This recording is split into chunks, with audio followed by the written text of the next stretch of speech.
A cause for celebration, the survival of a baby.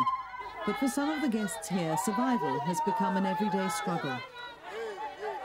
This young woman, Kesego, supports a family of 5 who depend on her monthly paycheck, but her income is not secure. And neither is her future. Kesego is HIV positive.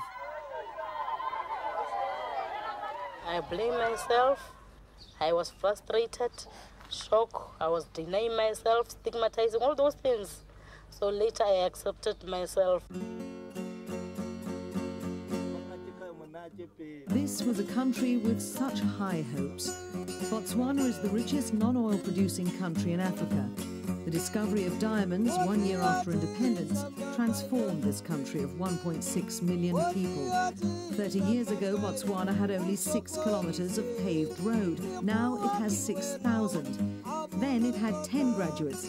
Now it has 10,000, all paid for by diamonds. Thanks to its stable government and a strong anti-corruption policy, the country's economic growth rate has rivaled that of the Asian tigers.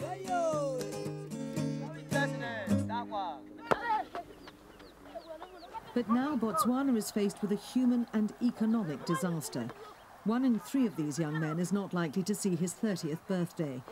With 38% of the population HIV positive, Botswana has the highest recorded rate of AIDS in the world.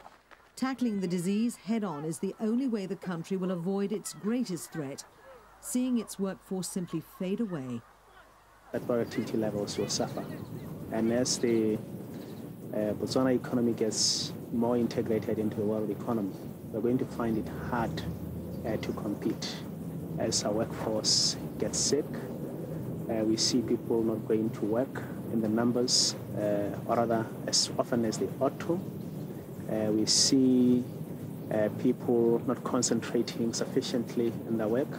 We see people who are well trained dying and so on. A lot of businesses are going to be worried. Here in Old Naledi, one of the poorest suburbs of the capital, as many as 1 in 2 people could be infected. It's typical of how the disease has invaded urban areas. The government is pouring money into various AIDS awareness, prevention and treatment programs. It hands out free condoms, encourages people to go for free testing and runs a continuous media campaign. But it's aware that it's done too little, too late.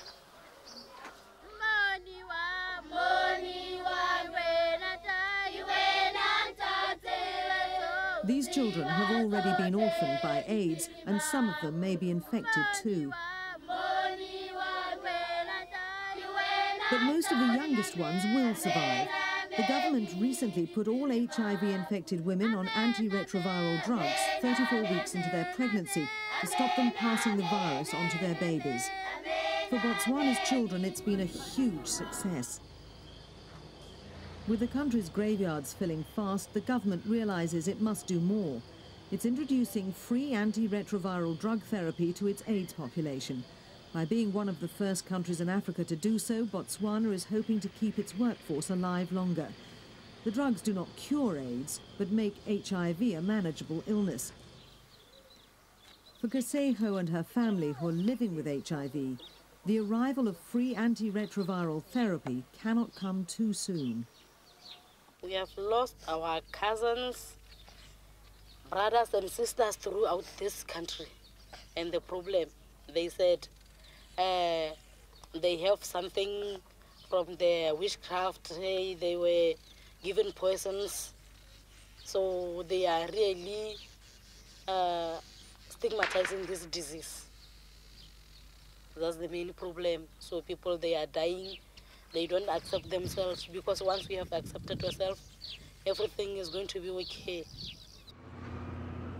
This is Botswana's best hope for salvation. 33% of the world's diamonds are produced in Botswana, and this mine, Jwaneng, is the world's richest source, yielding 12 million carats a year. The revenue from these diamonds accounts for the lion's share of government income and has funded most of the country's rapid development. Now, the government plans to use diamonds to keep its population alive. This mine is run by Debswana, a joint venture between De Beers and the government. It's already spending $1.5 million on an antiretroviral therapy program. It estimates 1/5 of its workforce is HIV positive. But doctors at the mine's local hospital believe that programs like this may be storing up trouble and costs for the future. Non-compliance will render the whole program useless, because once you develop resistance to the current drugs that are being administered, then the medicines will no longer be effective. Then instead of helping our people, definitely will be helping, making the situation worse. In Botswana, diamonds may not be forever. Just when the country most urgently needs them, the international diamond market has gone into tailspin. These precious jewels are now linked with war. The UN's Blood Diamond campaign has put the spotlight on a handful of African countries that are paying for their conflicts with rough diamonds. Botswana has no conflict, but fears its diamonds may become tainted by association. It threatens to rip the heart out of Botswana's economy. But last month's terror attack in New York and a US recession are likely to rock the diamond market further. Anything happens to diamonds, if people are given an impression that diamonds contribute to war in Africa, it's affecting 1.7 million people in this country. It will bring our health efforts to a standstill. It will bring our efforts to fight AIDS to a standstill, because we need revenue from diamonds. Tourism, Botswana's second highest earner, is also likely to be a victim of the terror attack.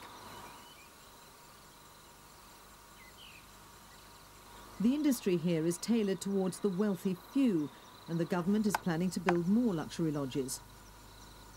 But already the lodges are emptying. The fruits of another foreign investment, though, will help Kesego. Because of its political stability, small population and lack of corruption, Botswana has attracted a large chunk of international AIDS money. Donor money is essential to launch the antiretroviral program. Doing nothing is probably much more expensive because the prevalence rates are so high. And, you know, as the president has said, the country risks to be threatened by extinction. So, according to our model, the program will cost approximately 3.5 billion pula over a 5-year period, which is about $500 million. That kind of money could be just around the corner.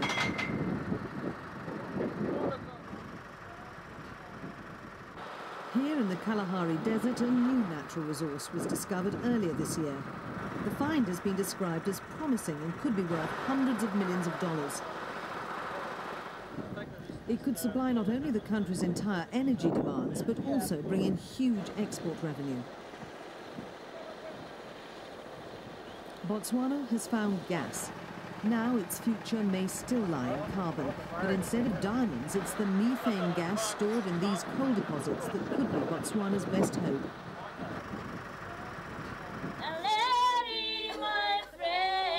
It may have come too late. It's an expensive gamble. But the government knows it must pay for antiretroviral therapy if it wants to put the future back in the hands of its people.